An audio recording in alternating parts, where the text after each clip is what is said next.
wilayah Santo Petrus ingin mengucap syukur atas persamaan dan persekutuan di wilayah Santo Petrus yang hari ini berulang tahun ke-32 tahun, sekaligus ulang tahun lingkungan Santo Paulus ketiga.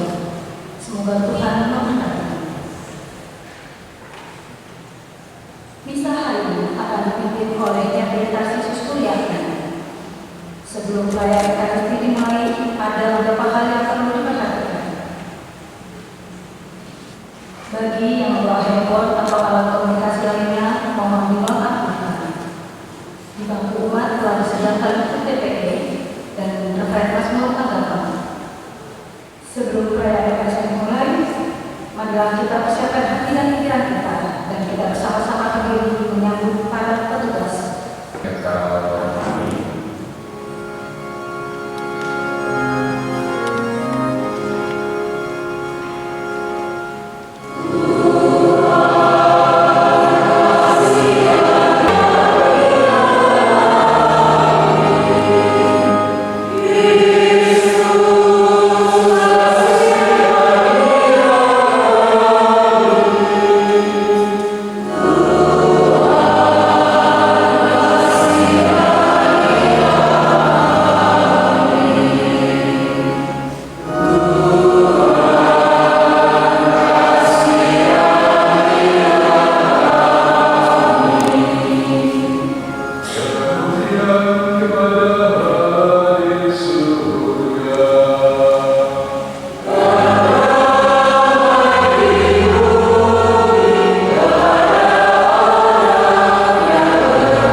Yang bersatu dengan Roh Kudus, Ibu dan berkuasa Allah sepanjang segala masa.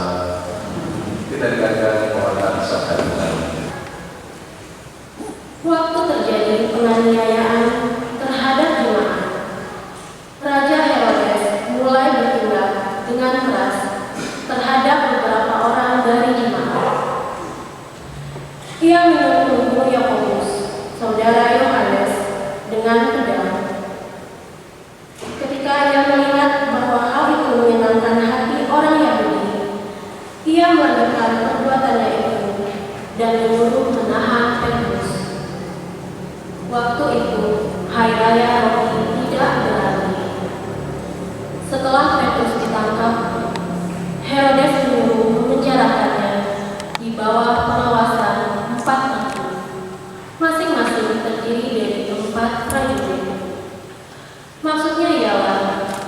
supaya sehabis Paskah ia menghadapkannya ke depan orang banyak. Demikianlah Petrus ditahan di dalam penjara. Tetapi jemaat dengan tekun mendoakannya kepada Allah. Pada malam sebelum Herodes menghadapkannya kepada orang banyak, Petrus tidur di antara dua orang prajurit, terbelenggu dengan dua rantai. Selain itu, prajurit-prajurit pengawal sedang berkawal di muka pintu. Tiba-tiba berdirilah seorang malaikat Tuhan dekat Petrus, dan cahaya bersinar dalam ruang itu. Malaikat itu menepuk untuk membangunkannya. Kata malaikat itu, "Bangunlah segera." Maka keluarlah rantai itu dari tangan Petrus. Lalu kata malaikat itu kepadanya, "Kenakanlah jubahmu dan ikutlah aku." Lalu ia mengikuti malaikat itu keluar, dan ia tidak tahu bahwa apa yang dilakukan malaikat itu sungguh-sungguh terjadi. Sangkanya ia melihat suatu penglihatan. Setelah mereka melalui tempat kawal pertama dan tempat kawal kedua, sampailah mereka ke pintu gerbang besi yang menuju ke kota. Pintu itu terbuka dengan sendirinya bagi mereka. Sesudah tiba di luar, mereka berjalan sampai ke ujung jalan, dan tiba-tiba malaikat itu meninggalkan dia. Dan setelah sadar akan dirinya, Petrus berkata, "Sekarang benar-benar tahulah aku bahwa Tuhan telah menurun malaikatnya dan menyelamatkan aku dari tangan Herodes dan dari segala sesuatu yang diharapkan orang Yahudi." Demikianlah sabda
hadir pada harinya.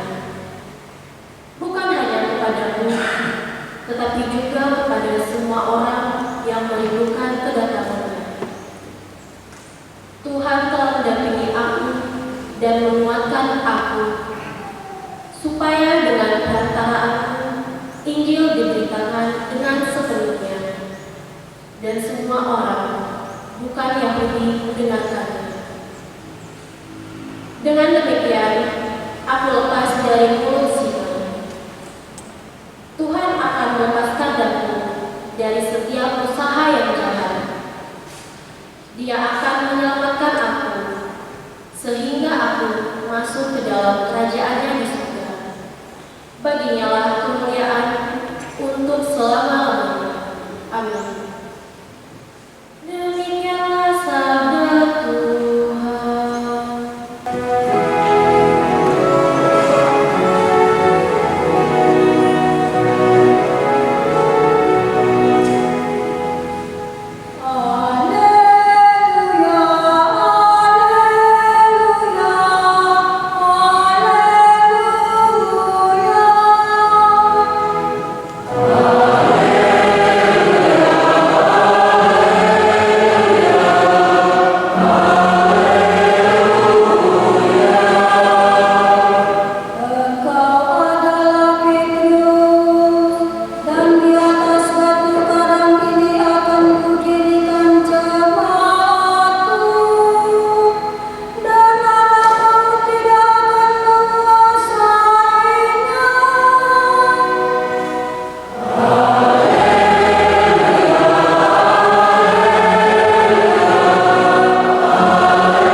Jawab mereka, ada yang mengatakan Yohanes Pembaptis, ada juga yang mengatakan Elia, dan ada pula yang mengatakan Yeremia atau salah seorang dari para nabi.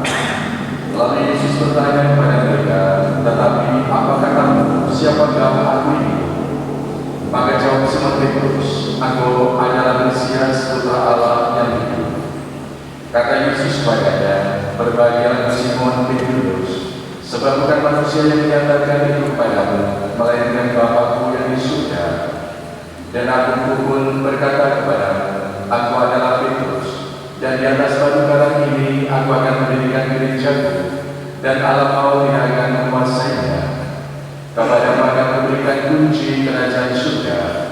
Apa yang berikan di dunia akan terikat di surga, dan apa yang melepaskan di dunia ini akan terlepas di surga. Demikianlah sabda Tuhan.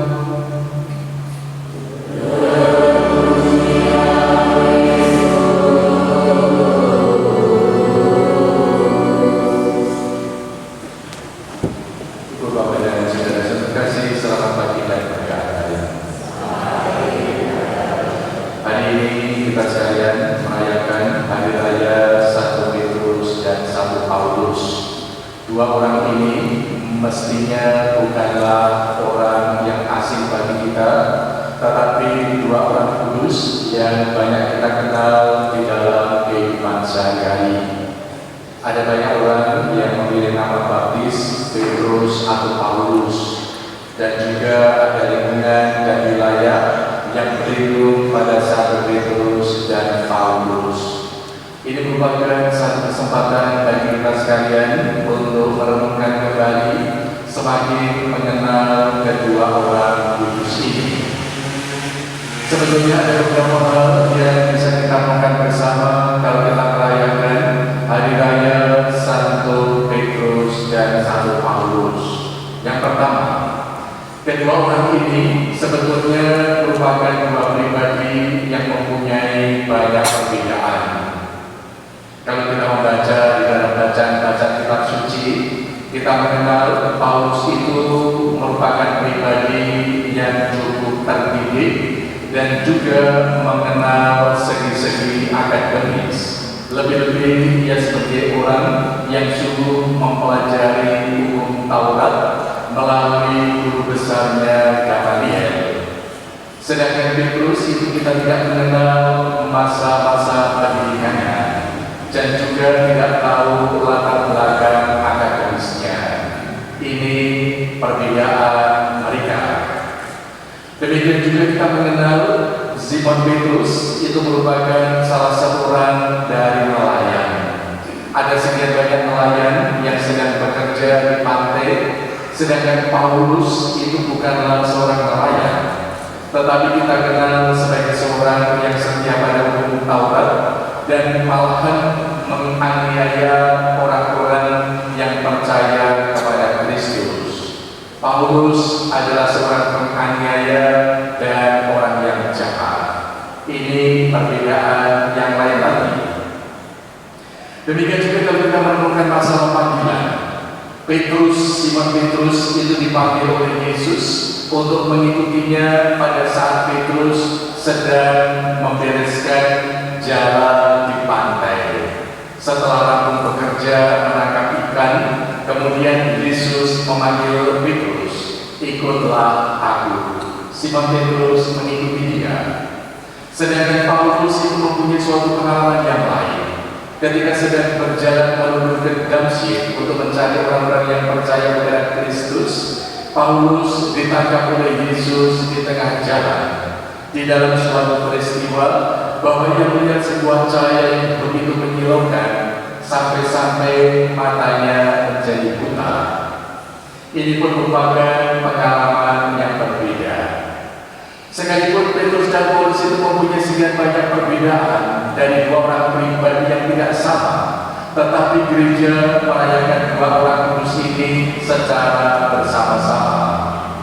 Dan sebetulnya sekalipun mereka itu berbeda, pada akhirnya kedua orang ini, baik Paulus maupun Petrus, menjadi saksi-saksi Yesus sebagai Mesias, Yesus sebagai Putra Allah. Dan dua orang inilah yang pada akhirnya menjadi sosok guru gereja.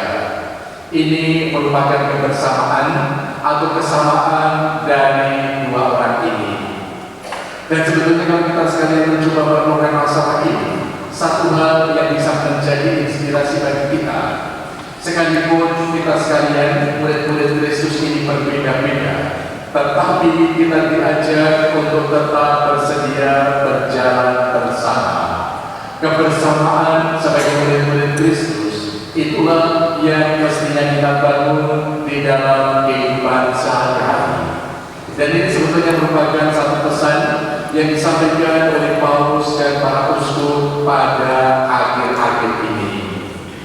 Kita tidak perlu menemukan berbagai macam perbedaan-perbedaannya, tidak perlu mencari-cari beda kita apa dibandingkan dengan lingkungan yang lain atau wilayah yang lain, atau juga tidak perlu untuk mencari-cari hal-hal yang sungguh membuat kita jauh, tetapi kesediaan untuk berjalan bersama dan kesediaan untuk menjadi saksi bersama-sama mengenai Kristus sebagai Mesias. Ini yang perlu kita bangun di dalam kehidupan sehari-hari.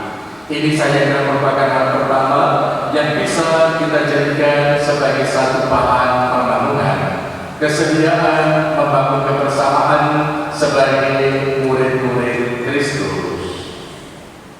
Kemudian poin yang kedua, dari orang kudus ini sebetulnya kita sekalian bisa belajar bahwa kedua orang ini dipanggil oleh Yesus untuk menjadi pengikutnya, bukan karena dua orang ini adalah orang yang sempurna dan orang yang sungguh utuh.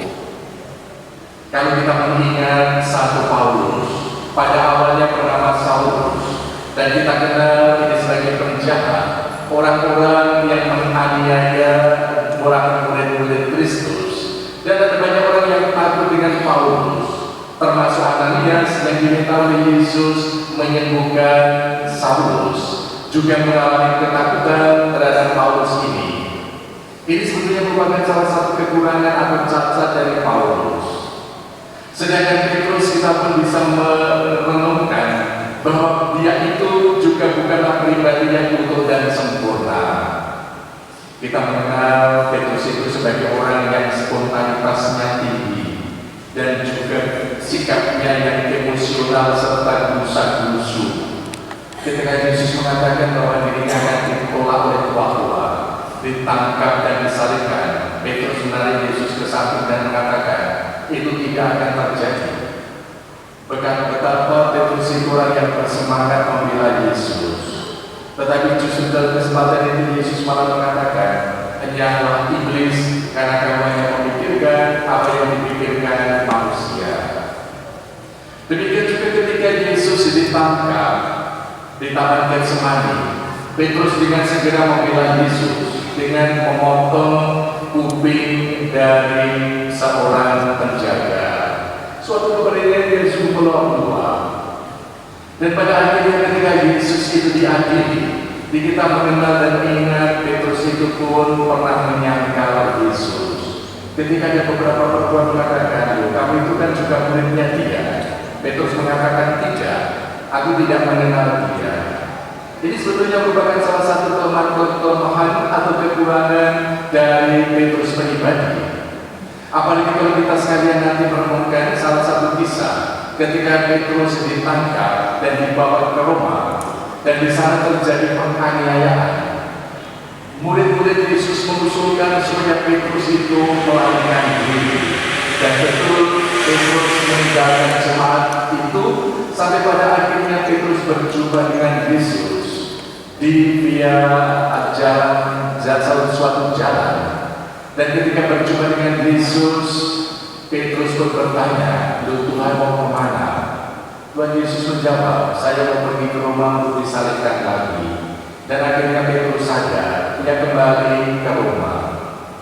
Ini sebetulnya merupakan salah satu kisah-kisah yang menunjukkan betapa dua orang kudus ini tidak lepas dari berbagai macam kelemahan dan kekurangan. Ada satu cacat-cacat tertentu yang dimiliki oleh kedua orang ini, tetapi sekalipun demikian Allah tetap memanggil mereka. Dan ini sebetulnya bisa merupakan salah satu pesan bagi kita. Bagaimanapun juga Allah itu memampukan kita menjadi pribadi yang sungguh baik dan sempurna, atau Allah itu sungguh bisa menyempurnakan kehidupan kita yang banyak kali diwarnai oleh berbagai macam kelemahan, kekurangan, dan kerapuhan. Dan sebetulnya kalau kita sekalian mencoba menemukan pengalaman ini, kita sekalian tidak perlu ragu dalam suatu saat Tuhan memanggil kita menjadi pelayan-pelayannya. Karena apa? Karena Tuhan sungguh memampukan kita. Tuhan itu sungguh membuat kita menjadi pribadi yang mampu menjadi saksinya bagi banyak orang. Pengalaman dan sering menunjukkan banyak kali kalau kita sekalian diusulkan menjadi prodiakon, menjadi pengurus lingkungan, pengurus PPP, itu kan banyak kali tidak siap. Tidaklah, saya kan masih muda. Tidaklah, saya kan berpengalaman. Jangan saya lah, saya kan masih sibuk bekerja. Jangan saya kan macam alasan. Ada banyak orang yang kadang-kadang tidak siap untuk mendapatkan tugas perutusan atau mengikuti panggilan Tuhan. Maka di dalam pengalaman-pengalaman seperti itu sebetulnya kita bisa belajar. Dua orang ini, Petrus dan Paulus, di dalam kelemahannya, di dalam kekurangannya, sungguh dipanggil dan diutus oleh Tuhan. Maka dengan pengalaman seperti itu, sebetulnya kita sekalian juga diajak belajar. Sekalipun ada sekian banyak orang atau setiap orang yang punya kelemahan, cacat dan kekurangan tertentu, yang tidak perlu kita sekalian memberikan stigma kepada mereka, memberikan cap kepada mereka sepanjang hidup. Karena apa? Bagaimanapun juga Tuhan itu bisa mengubah kehidupan orang-orang seperti itu. Yang jahat menjadi baik, yang kurang menjadi lebih, yang lemah menjadi kuat. Maka cap atau stigma yang kadang-kadang kita berikan kepada banyak orang itulah yang sungguh seringkali menjadi sesuatu hal yang tidak tepat. Jadi saya kira merupakan hal kedua yang sebetulnya bisa kita renungkan bersama dari orang kudus ini. Kemudian yang ketiga, yang yang sebetulnya bisa kita jadikan bahan perenungan adalah ini, bahwa dua orang ini pada akhirnya menjadi sosok guru gereja, menjadi orang-orang yang bisa menjadi saksi mengenai Yesus sebagai Mesias.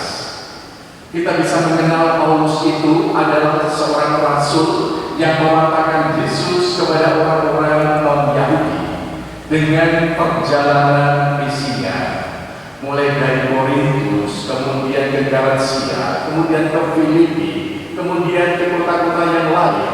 Betapa Paulus itu menempuh perjalanan yang luar biasa jauh. Demikian juga Petrus. Kalau kita sekalian mencoba merenungkan, sekalipun ia mempunyai kelemahan, tetapi pada akhirnya Yesus mengatakan bahwa Petrus adalah batu karang di mana gerejanya akan dibangun. Ini sebetulnya merupakan salah satu penugasan yang diberikan oleh Tuhan Yesus kepada mereka. Batu karang itu kan sesuatu hal yang tidak asing bagi kita. Banyak kita temukan di pantai-pantai kalau kita sekalian pernah ke sana. Dan apa sebetulnya yang bisa kita lakukan dengan batu karang? Batu karang itu bisa sebagai tempat berlindung bagi banyak orang dari gempuran ombak yang begitu datang dan begitu dahsyat. Batu karang itu bisa dipakai sebagai tempat untuk pegangan, supaya orang tidak terseret oleh arus yang begitu kuat dan pada akhirnya membahayakan kehidupan kita. Maka kalau Petrus disebut oleh Yesus sebagai batu karang, itu artinya bahwa Petrus akan menjadi pelindung bagi murid-murid Kristus, pelindung dari berbagai macam bahaya yang seringkali mengancam kehidupan kita. Atau kedua orang ini sebetulnya pada akhirnya menjadi pegangan dari orang-orang yang percaya, agar mereka tidak mengalami keraguan iman, agar mereka tidak mengalami suatu kebimbangan, tetapi menjadi murid-murid Kristus yang semakin dikuatkan. Ini saya kira merupakan gagasan dua orang ini yang juga bisa menjadi satu inspirasi bagi kita. Sejauh mana saja sebagai murid-murid Kristus juga bisa berperan sebagai pelindung bagi orang lain, orang-orang yang beriman kepada Kristus. Sebagai murid Kristus, sejauh mana saya bisa menjadi pegangan agar orang tidak mengalami kebimbangan atau keraguan. Peran seperti ini bisa dilakukan oleh para orang tua dan anak-anaknya, bisa dilakukan oleh para pengurus lingkungan atau wilayah terhadap umatnya, atau juga kita bisa melakukan peran itu di dalam kehidupan bersama, menjadi pelindung, menjadi pegangan agar orang tetap kuat di dalam iman, tetap aman dari berbagai macam hal-hal yang bisa mengancam kehidupan mereka. Ini saya kira merupakan inspirasi ketiga yang bisa kita jadikan sebagai satu bahan perenungan dan refleksi. Kemudian yang terakhir yang sebetulnya bisa kita renungkan bersama adalah ini, bahwa kedua orang kudus ini, Petrus dan Paulus, pada akhirnya tidak hanya dikuatkan dan diteguhkan dalam iman, tetapi juga bisa mempertahankan iman itu sampai tuntas dan sampai akhir. Dari bacaan yang kedua, Paulus mengatakan bahwa ia pada akhirnya bisa menyelesaikan perlombaan sampai finish. Paulus melihat bahwa hidup ini sebetulnya seperti orang yang mengikuti lomba. Ada sekian banyak peserta yang mengikuti, dan arahnya adalah untuk memenangkan perlombaan itu. Kita sekalian yang berkumpul di sini pun mungkin juga masih bersama dengan Paulus, mengikuti perlombaan, lomba di dalam kehidupan iman, lomba di dalam menjadi saksi-saksi Kristus. Dan pada akhirnya Paulus serta Petrus bisa menyelesaikan perlombaan itu dengan cara yang berbeda. Pada akhirnya Petrus menyelesaikan lomba itu dengan disalibkan seperti Kristus, tetapi secara terbalik. Dan ini sebetulnya merupakan suatu pengalaman yang bisa menjadi inspirasi bagi kita. Ada banyak orang yang pernah memutuskan diri menjadi pengikut Kristus, tetapi tidak bisa menghayatinya sampai akhir dan sampai tuntas. Ada banyak orang yang kadang-kadang diwarnai oleh berbagai macam keraguan, kebimbangan tertentu, dan pada akhirnya berhenti juga. Dan pengalaman-pengalaman seperti itu yang banyak kali terjadi di dalam kehidupan kita. Maka mari dalam kesempatan ini kita mohon supaya kita sebagai murid-murid Kristus pun bisa mengakhiri perubahan ini sampai tuntas seperti dialami oleh Paulus dan Petrus. Ibu bapak dan saudara-saudara terkasih, itulah beberapa inspirasi yang bisa kita renungkan dan kita gali dari kedua orang kudus ini. Semoga dua orang kudus ini sungguh semakin menentukan perjalanan iman kita. Amin. Sekarang marilah kita bersama-sama memperbaharui iman kita. Aku percaya akan Allah, Bapa yang Maha Kuasa, Pencipta langit dan bumi, dan akan Yesus Kristus putra yang muda Tuhan kita, yang dikandung dari Roh Kudus, dilahirkan oleh Perawan Maria, yang menderita sengsara dan pemerintahan Pontius Pilatus, disalibkan, dimakamkan, yang turun Roh Kudus, gereja yang kudus,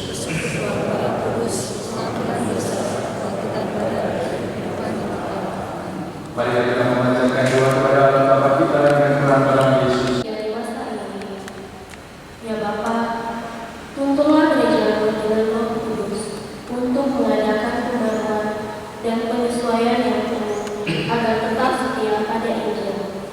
Tuntunlah pula Bapa Suci dan para uskup agar menjadi batu karang iman kami serta tanda kesatuan di dalam gereja.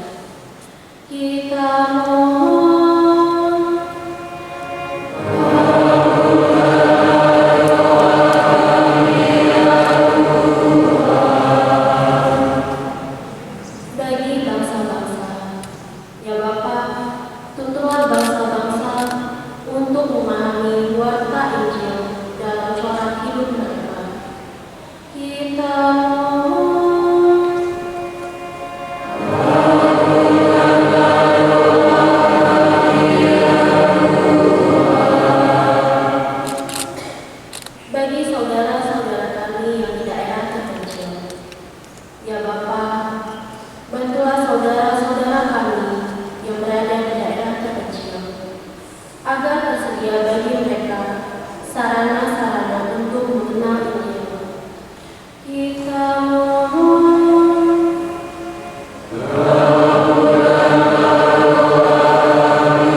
Satukanlah kiranya persembahan kami dengan kurban putra-putra kasih, sehingga perayaan dan pengabdian kami mewujudkan satu kurban yang berkenan di hati-Mu. Demi Kristus Tuhan dan penantara kami.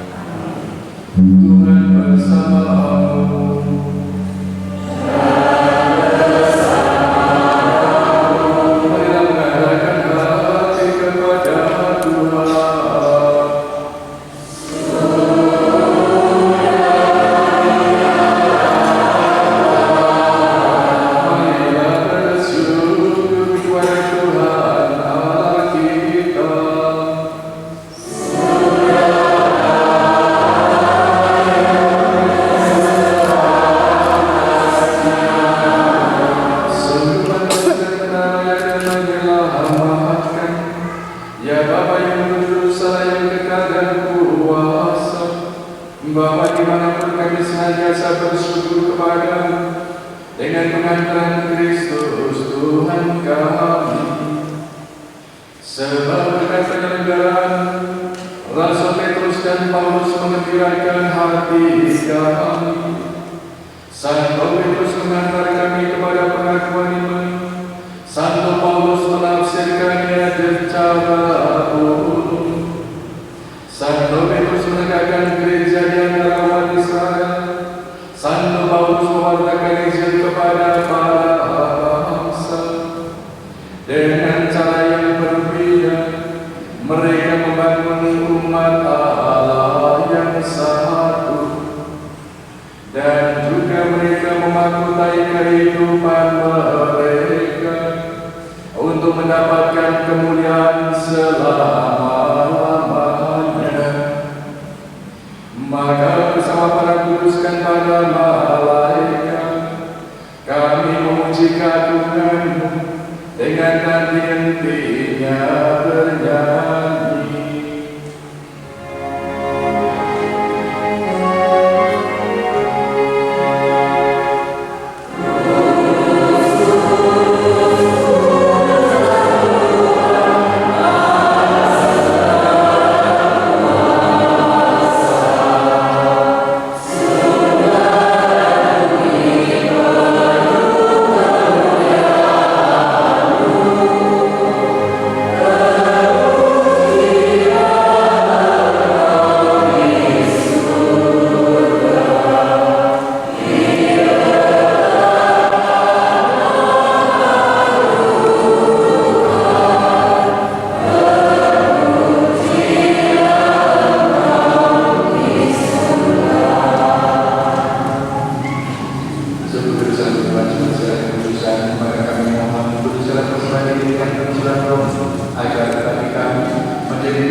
Ketika dia diserahkan kepada sengsara dengan rela yang mengambil roti dan sambil mengucap syukur yang mengucap-ucapkan, lalu memberikannya kepada murid-muridnya seraya berkata,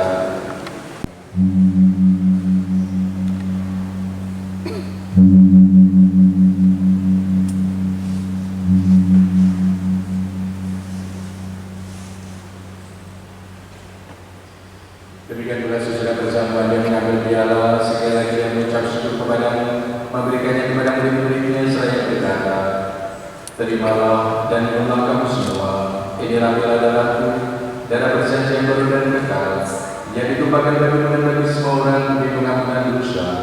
Lakukanlah ini sebagai kenangan akan Aku.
Kami mohon kasihlah kami semua agar kami berterima dalam kebahagiaan abadi bersama Santa Bernard Maria Bunda Allah, San Yosef Mempelainya, para rasul dan semua orang kudus sepanjang masa yang hidupnya berkenan kepadamu. Semoga kami berkenan dan turut serta memuji dan memuliakan Engkau dengan pengantaraan Yesus Kristus Putra. Dengan pengantaran yang bersama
kasih kepada kami umatmu, lingkungan dan wilayah yang berlindung pada dua orang kudus ini, dan mampukanlah kami untuk menghayati iman sampai akhir seperti teladan mereka, demi Kristus Tuhan dan pengantara kami. Kita duduk, kita dengarkan pengumuman. Suster, Bapak, Ibu, dan anak yang kita kasih, sebelum kita menerima berkat penutup, ada satu pengumuman, yaitu Romo, suster, dan seluruh umat diundang untuk mengikuti ramah tamah di PKK setelah misa ini. Untuk pintu keluar dipusatkan melalui pintu samping kiri altar menuju PKK. Kini, suster, Bapak, Ibu, kita akan mendengarkan dua sambutan. Sambutan pertama yaitu oleh Ketua Wilayah Santo Petrus, dan sambutan kedua oleh Romo Paroki yang diwakilkan oleh Dewan Paroki, yaitu Bapak Mutopo. Kepada yang terhormat Bapak Markus dan Bapak Mutopo, kami silakan.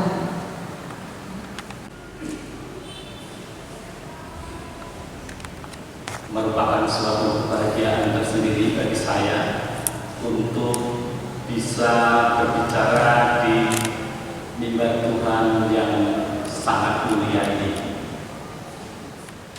Romo, suster, Bapak, Ibu, dan saudara-saudara yang terkasih dalam Tuhan kita Yesus Kristus, selamat siang. Berkah dalam. Pada kesempatan hari ini kita merayakan ulang tahun wilayah dan sekaligus ulang tahun lingkungan. Biasanya kalau ada yang ulang tahun itu ada pantun, Bapak Ibu. Maka saya akan mencoba membuat pantun walaupun ini nanti tidak menyambung. Begini, pergi ke Bandung naik perahu, jangan lupa lewat pantai Carita. Selamat ulang tahun wilayahku, mari kita bersuka cita.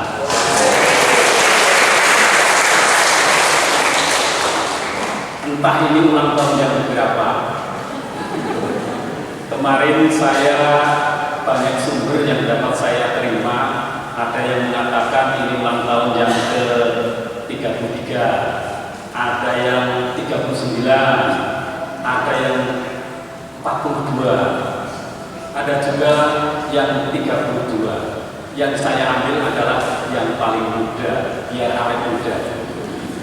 Yaitu kita bertepatan dengan hari ulang tahun wilayah Santo Petrus yang ke-32 dan hari ulang tahun lingkungan Santo Paulus yang ke-4.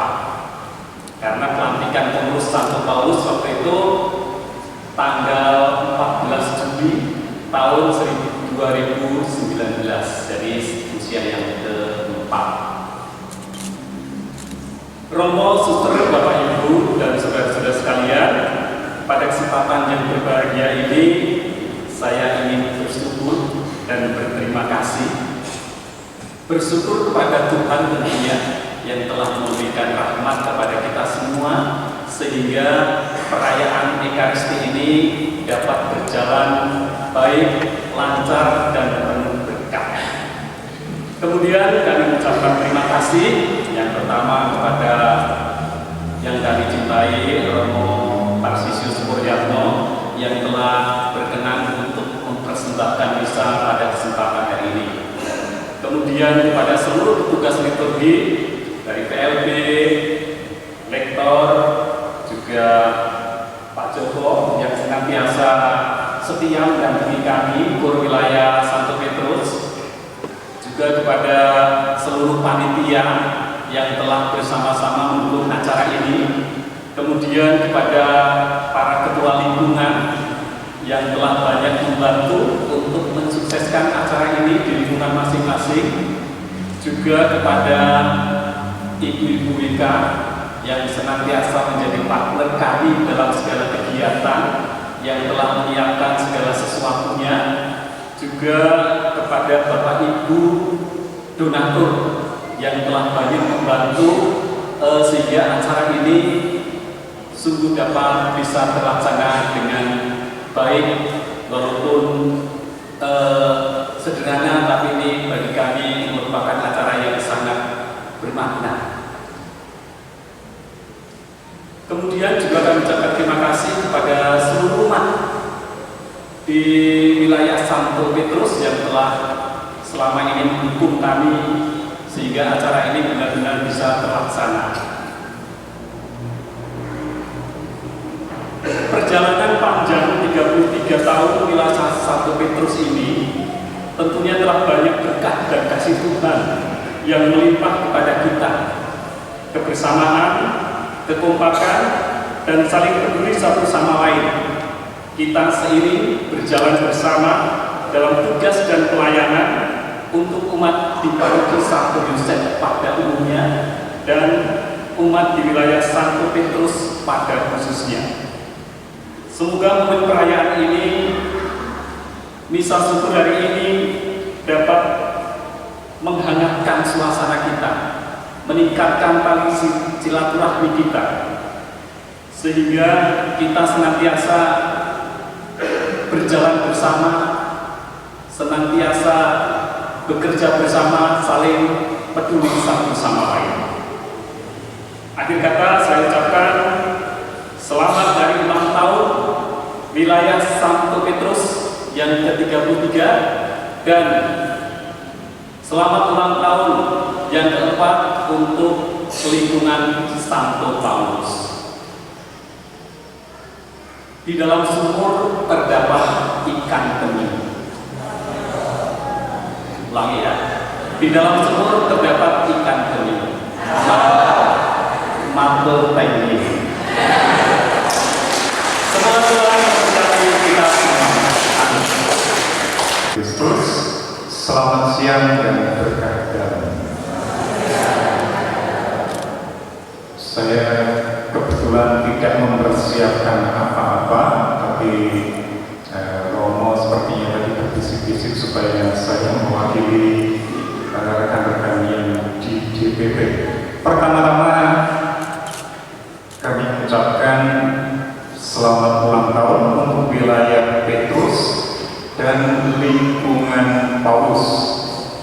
Saya pernah menjadi warga wilayah Petrus kira-kira 1-2 bulan tahun 1993 awal saya mendapat tugas di Sukabumi sebagai guru honorer pada saat itu, dan waktu yang singkat itu ternyata begitu mengesankan karena sesuai dengan nama pelindung wilayah Santo Petrus, dan benar saya merasakan bahwa wilayah Santo Petrus adalah wilayah yang kokoh seperti batu karang.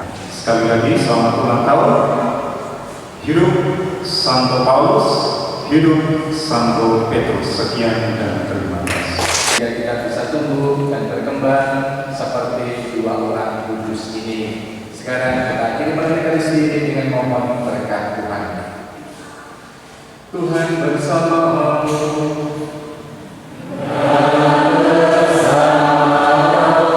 Semoga yang Maha Kuasa senantiasa melindungi, membimbing dan memberkati saudara-saudara sekalian, Bapa dan Putra dan Roh Kudus.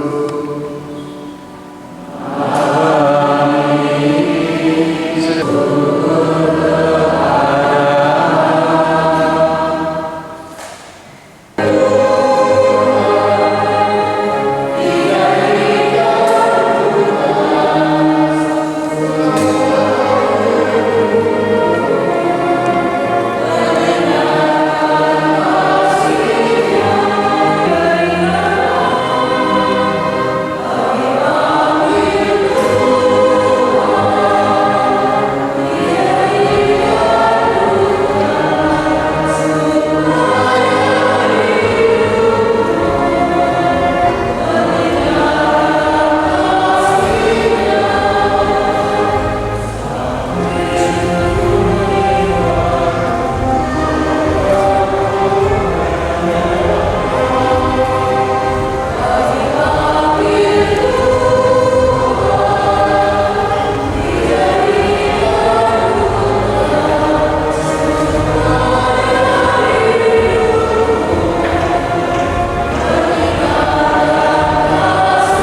Kita tepuk tangan ya.